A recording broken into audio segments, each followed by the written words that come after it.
హైదరాబాద్ ఇది ఒక పేరు కాదు, ఒక ఎమోషన్. హైదరాబాద్ లో ఇప్పుడు 110 లక్షల మంది అయితే బ్రతుకుతున్నారు. అంటే 1,10,00,000 మంది. వీరందరూ కూడా లగ్జరీ లైఫ్ బతికే వాళ్ళు ఉన్నారు, అలాగే సాధారణ జీవితాన్ని జీవించే వాళ్ళు ఉన్నారు. అందరికీ అనువైనటువంటి ప్రదేశం హైదరాబాద్. ఎలాంటి వ్యక్తి వెళ్ళినా సరే ఆదరించేది హైదరాబాద్.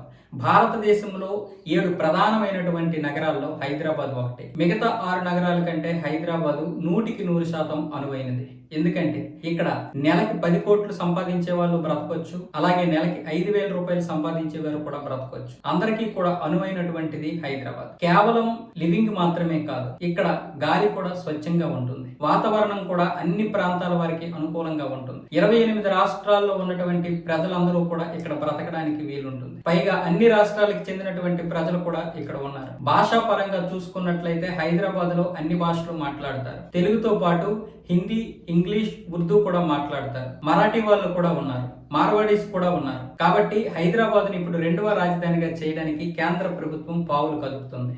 నిజానికి పావులు కదుపుతుందా అంటే కాదు, 2 సంవత్సరాల క్రితమే పావులు కదిపింది. 2027 డిసెంబర్ నాటికి హైదరాబాద్ ని 2వ రాజధానిగా చేయడానికి అన్ని ప్రణాళికలు రచించింది. మోడీ గాని ఆయన టీం గాని ఏం చేస్తారో మనకు అర్థం కాదు. వాళ్ళంతా కూడా చేసిన తర్వాతే చెబుతారు. చెప్పి చేసే బ్యాచ్ కాదు ఇదంతా. మీరు చూసుకున్నట్లయితే ఇంతవరకు ఎవరు అమలు చేయనటువంటి బిల్లులు అమలు చేశారు. ముఖ్యంగా త్రిపుల్ తలాక్. 2017లో ఈ బిల్లు అమలు చేయడానికి వచ్చినప్పుడు ఎవరు కూడా పెద్దగా పట్టించుకోలేదు. ఇది అయ్యే పని కాదన్నారు. కానీ 2019 వచ్చేసరికి పార్లమెంట్ లో ఈ బిల్లు ఆమోదం పొందింది. సుప్రీంకోర్టు కూడా దీనికి ఆమోదం ముద్రేసింది. అలాగే 370 రద్దు. అసలు దీన్ని ఎవరు కూడా ఊహించలేకపోయారు. కనీసం ఒక్క చిన్న దాడి కానీ గొడవ కానీ జరగకుండా 370ని అమలు చేయగలిగారు. ఇది కేవలం బీజేపీకి మాత్రమే సాధ్యమని ప్రతిపక్షాలు కూడా పొగిడాయి. ఆ తర్వాత రామ మందిరం. ఈ రామ మందిర నిర్మాణం జరుగుతుందని బహుశా బీజేపీలోనూ చాలా మంది నాయకులు కూడా ఊహించలేదు. ఎందుకంటే 500 సంవత్సరాల క్రితం బాబర్ అయోధ్య రామాలయాన్ని కూల్చేసి బాబ్రీ మసీదుని నిర్మించాడు. అలాగే అటల్ బిహారీ వాజ్పేయి గారు కూడా ప్రయత్నాలు చేశారు. ఆయన ప్రధాని కాకముందే ఆయన శాంతి ప్రయత్నాలు చేస్తే జరగలేదు. దాంతో ఎల్కే అద్వానీ గారు రథయాత్ర చేశారు. ఆ రథయాత్రలో చాలా మంది హిందువులు కట్టలు తెంచుకుని 1992లో బాబ్రీ మసీదుని కూల్చేశారు. ఆ తర్వాత నుంచి ఎన్నో మత ఘర్షణలు జరిగాయి. చివరికి 30 సంవత్సరాలుగా కాంగ్రెస్ వాళ్ళని కాపాడుతూనే వచ్చింది. హిందువుల్ని పక్కన పడేసింది. దానివల్ల హిందువులు రాముడిని కేవలం ఒక మూల ఉండి పూజించుకునే పరిస్థితి వచ్చింది. ఇక దీన్ని అందరూ కూడా ఆశలు వదిలేశారు దీనిపైన. కానీ మోదీ ప్రభుత్వం వచ్చిన తర్వాత కూలంకుషంగా ఎవరికి ఎటువంటి ఇబ్బంది లేకుండా ముస్లింలను కూడా ఒప్పించి చివరికి 2024 జనవరిలో రామలల్లానైతే ప్రతిష్ఠించి అయోధ్యలో రామాలయాన్ని నిర్మించింది. ఇది 120 కోట్ల హిందువుల యొక్క గౌరవం, అలాగే 120 కోట్ల హిందువుల యొక్క బలం. అలాగే సిఏఏ, సిటిజన్షిప్ అమెండ్మెంట్ యాక్ట్, ఇది కూడా అమలు అవుతుందని ఎవరు ఊహించలేదు. కానీ దీన్ని కూడా అమలు చేయగలిగింది బీజేపీ ప్రభుత్వం. ఇప్పుడు చూసుకున్నట్లయితే వక్ఫ్ బోర్డు చట్ట సవరణ అవుతుందని ఎవరు ఊహించలేదు. ఈ బిల్లు పార్లమెంట్ లోకి వచ్చిన తర్వాత ఏదో తూతూ మంత్రంగా రాజకీయాలు చేయడానికే బీజేపీ ఈ బిల్లుని ప్రవేశపెట్టిందని చాలా మంది అనుకున్నారు. 2024 ఆగస్టులో పార్లమెంట్ లో ఈ బిల్లుని ప్రవేశపెట్టినప్పుడు కాంగ్రెస్ తో పాటు మిగతా ప్రాంతీయ పార్టీలన్నీ కూడా విమర్శించాయి. దాంతో బీజేపీ వెనక్కి తగ్గి జగదాంబిక పాల్ గారి ఆధ్వర్యంలో ఒక కమిటీని ఏర్పాటు చేసింది. ఇందులో 31 మంది ఎంపీలు ఉన్నారు. వీళ్ళందరూ కలిసి ఈ బిల్లుని ఆమోదిస్తేనే చట్ట సవరణకి పార్లమెంట్ లోకి వస్తుంది అనుకున్నారు. ఇందులో కాంగ్రెస్ కి చెందినటువంటి ఎంపీలతో పాటు మిగతా ప్రాంతీయ పార్టీలకు చెందినటువంటి 1-2 ఎంపీలు కూడా ఉన్నారు. దీనివల్ల ఎట్టి పరిస్థితుల్లోనూ ఈ బిల్లు చట్ట సవరణకి రాదు అనుకున్నారు. చివరికి ఆ చట్ట సవరణ కూడా జరిగింది. బీజేపీ ఏది చేసినా సరే వెంటనే ఏదేదో తూతూ మంత్రంగా చేయడం కాదు, దాని వెనక అనేక కసరత్తులు చేస్తుంది. ఈ రోజు మనం POK, పాక్ ఆక్యుపైడ్ కాశ్మీర్ ఉంది, దాన్ని కూడా విలీనం చేసుకోవడానికి తీవ్ర ప్రయత్నాలు చేస్తుంది. దాన్ని విలీనం చేసుకోవడానికి అనేక కారణాలు ఉన్నాయి. ఎందుకంటే POKని కనుక విలీనం చేసుకోకపోతే అక్కడ చైనా కన్నుబడింది. చైనా అక్కడ ఉన్నటువంటి ఖనిజ సంపదని దోచుకుంటుంది. పైగా మనకి సెక్యూరిటీ పరంగా కూడా చాలా ప్రమాదం. కాబట్టి ఇప్పుడు ఈ POKని కూడా ఆక్రమించుకుంటుంది. అలాగే హైదరాబాద్ ని 2వ రాజధానిగా ఎందుకు చేయాలనుకుంటున్నారంటే దీనికి అనేక కారణాలు ఉన్నాయి. ఒకటి, బీజేపీ సౌత్ ఇండియాలో రాజకీయంగా ఎదగడానికి హైదరాబాదే ప్రధానమైనటువంటి కారణం. ఎందుకంటే సౌత్ ఇండియాలో బీజేపీ చాలా వరకు వెనకబడి ఉంది. కాకపోతే సౌత్ ఇండియా మొత్తం చూసుకున్నట్లయితే కర్ణాటక మినహాయిస్తే తెలంగాణలోనే ఒక నాయకత్వ లోపం ఉన్నా కూడా 8 ఎంపీ సీట్లు వచ్చాయి 2024లో. అంటే ప్రజలకి బీజేపీ మీద ప్రేమ ఉంది. పైగా బెంగళూరుని సెకండ్ రాజధానిగా చేద్దామంటే ఇప్పటికే బెంగళూరులో లివింగ్ కాస్ట్ ఎక్కువైపోయింది. పైగా అక్కడ ఇరుకైన ప్రాంతాలు. అలాగే చెన్నై చూసుకున్నట్లయితే సముద్ర మట్టానికి చాలా దగ్గరగా ఉంటుంది. ఇది కూడా అనువైన ప్రాంతం కాదు. పైగా తమిళ ఆధిపత్య ధోరణిలో ఉన్నటువంటి తమిళనాడు చాలా తీవ్రమైనటువంటి పరిస్థితులు ఎదుర్కోవాల్సి వస్తుంది. కాబట్టి ఇక్కడ కూడా అనువు కాదు. హైదరాబాద్ మాత్రమే అన్ని విధాలుగా అనువైనటువంటి ప్రదేశం. ఎందుకంటే హైదరాబాద్ అనేది సముద్ర మట్టానికి చాలా ఎత్తున ఉంటుంది. పైగా ఇక్కడ అన్ని ప్రాంతాల ప్రజలు ఉంటారు. ఇక్కడ మత సామరస్యానికి ప్రతీక. మత కుల భేదాలు లేకుండా బ్రతికే ప్రాంతం హైదరాబాద్. అన్ని భాషలు మాట్లాడేవారు ఇక్కడ ఉంటారు. రాష్ట్రపతి కూడా శీతాకాల సమావేశాలు నిర్వహిస్తారు. ఎందుకంటే చలికాలం వచ్చిందంటే కనుక ఢిల్లీలో విపరీతమైనటువంటి చలి, అలాగే ఎండాకాలం వస్తే విపరీతమైనటువంటి ఎండ. పైగా అక్కడ పొల్యూషన్ విపరీతంగా ఉంది. 1500 పాయింట్లు పొల్యూషన్ ఉంది. అంటే AQ అని ఒకటి చూస్తారు, అంటే air quality index. Air quality index ఢిల్లీలో 1500కు పైగా ఉంది.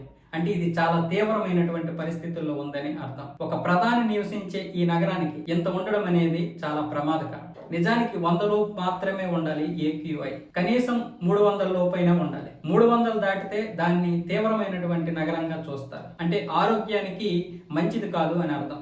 300 దాటితే గనక దాన్ని కాలుష్య నగరంగా నిర్ణయిస్తారు. అలాంటిది 1500 ఉందంటే మామూలు విషయం కాదు. అదే హైదరాబాద్ చూసుకున్నట్లయితే ఎయిర్ క్వాలిటీ ఇండెక్స్ కేవలం 79 మాత్రమే ఉంది. అయితే దీన్ని రెండో రాజధానిగా చేస్తే కాలుష్యం పెరిగే అవకాశాలు కూడా ఉంటాయి. దీని గురించి కూడా ఆలోచించాలి. హైదరాబాద్ సెక్యూరిటీ పరంగా కూడా చాలా సేఫ్. ఎందుకంటే పాకిస్తాన్ కి ఢిల్లీ చాలా దగ్గర ఉంటుంది. ఒక విధంగా చైనాకి కూడా దగ్గరే. కాకపోతే పాకిస్తాన్కి సెక్యూరిటీ పరంగా దగ్గరగా ఉన్న అది పెద్దగా ప్రమాదం కాకపోయినా కాలుష్య పరంగా కూడా చాలా ప్రమాదకరమైనటువంటిది. ఎందుకంటే లాహోర్లో విపరీతమైనటువంటి కాలుష్యం ఉంది. అక్కడ కూడా దాదాపు 1500 పాయింట్లే ఉన్నాయి.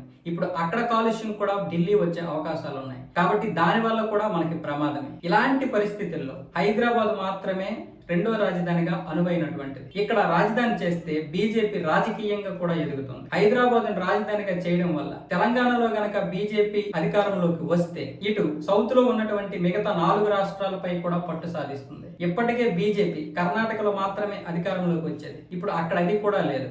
అక్కడ కూడా చాలా వరకు నాయకత్వ లోపాలు ఉన్నాయి. పైగా వీటన్నింటినీ చక్కదిద్దడానికి సరైనటువంటి నాయకుడు లేడు. ఇక్కడ ఈ నాయకత్వం లోపం తీర్చాలంటే హైదరాబాద్ ని రెండో రాజధానిగా చేసి నార్త్ నుండి వచ్చినటువంటి నాయకులు ఇక్కడ పాగా వేస్తే తప్ప ఎవరు కూడా ఒక దారికి రారు. ఇది కూడా ఒక కారణంగా చెప్పొచ్చు. పైగా హైదరాబాద్ అన్ని ప్రాంతాల వారికి అనుకూలమైనటువంటిది. అటు పశ్చిమ బెంగాల్, ఇటు తమిళనాడు, కేరళ, మహారాష్ట్ర, గుజరాత్ ఇలా అన్ని ప్రాంతాలకి దగ్గరగా ఉంటుంది. ఛత్తీస్గఢ్, జార్ఖండ్ ప్రజలకు కూడా చాలా దగ్గరగా ఉంటుంది. ఇక్కడ అన్ని ప్రాంతాల వారు కూడా జీవించడానికి అనువైనటువంటి వాతావరణం కూడా ఉంటుంది. చుట్టుప్రక్కల కూడా చాలా గ్రామాలు ఉన్నాయి. ఆ గ్రామాలు కూడా ఇప్పుడు మెట్ట భూములు ఎక్కువగా ఉన్నాయి, అంటే బంజరు భూములు. అవి నగరాల అభివృద్ధికి చాలా దోహదపడతాయి. అలాగే పంట పొలాలు కూడా ఉన్నాయి. దీనివల్ల వాతావరణంలో కాలుష్యం తగ్గే అవకాశాలు కూడా ఉంటాయి. కాబట్టి ఇప్పుడు బీజేపీ ప్రభుత్వం దీన్ని రెండో రాజధానిగా చేయడానికి ప్రణాళికలు రచిస్తుంది. అలాగే హైదరాబాద్ పేరుని భాగ్యనగరంగా మార్చడానికి కూడా ప్రణాళికలు రచిస్తున్నారు. 2027 నాటికి దీన్ని రాజధానిగా చేస్తే 2028 లేదా 2029 వచ్చే ఎన్నికల్లో ఇప్పుడు బీజేపీ ప్రభుత్వం ఇక్కడ పాగా వేయడానికి చాలా అవకాశాలు ఉంటాయి. అయితే హైదరాబాద్ ని రెండో రాజధానిగా చేస్తే